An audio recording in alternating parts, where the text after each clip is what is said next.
જીવદયા ગૌરક્ષક સમિતિ દ્વારા ગુજરાત સરકાર તાત્કાલિક ગાયને ગુજરાતની ગૌમાતાનો દરજ્જો આપવા માટેની માંગ સાથે જીવદયા ગૌરક્ષા સમિતિ દ્વારા કલેક્ટરને આવેદન આપવામાં આવ્યું છે।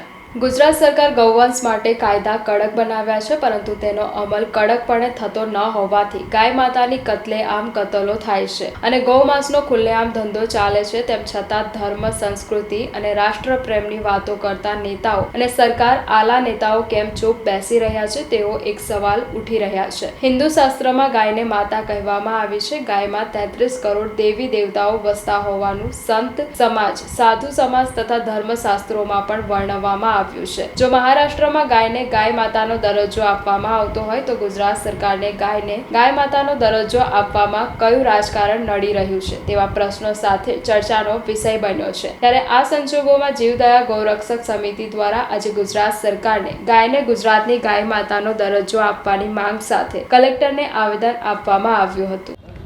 કહેવા માટે તો બધું બહુ છે, પણ શોર્ટકટમાં કહીએ કે હવે થાકી ગયા છે। સરકારને હજુ હાથ જોડીને કહે છે થાકી ગયા છે। તમામે તમામ ઉપરથી નીચે તમામે તમામ હિન્દુ સરકાર છે અને હિન્દુની જે માતા કહેવાય એ માતાને જો આપણે રાજ્યનો દરજ્જો ના પાઈએ કે તો ડૂબી મરવું જોઈએ।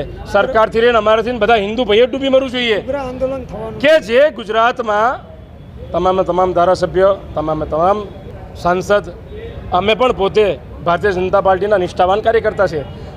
શરમ આવી જોઈએ અમને, તમને બધાને શરમ આવી જોઈએ કે ગૌ માતાને, રાષ્ટ્રમાતાને, રાજ્ય માતાના દરજ્જો માટે અમારે કલેક્ટરને આવેદનપત્ર આપવું પડે। શરમ કરો સરકાર।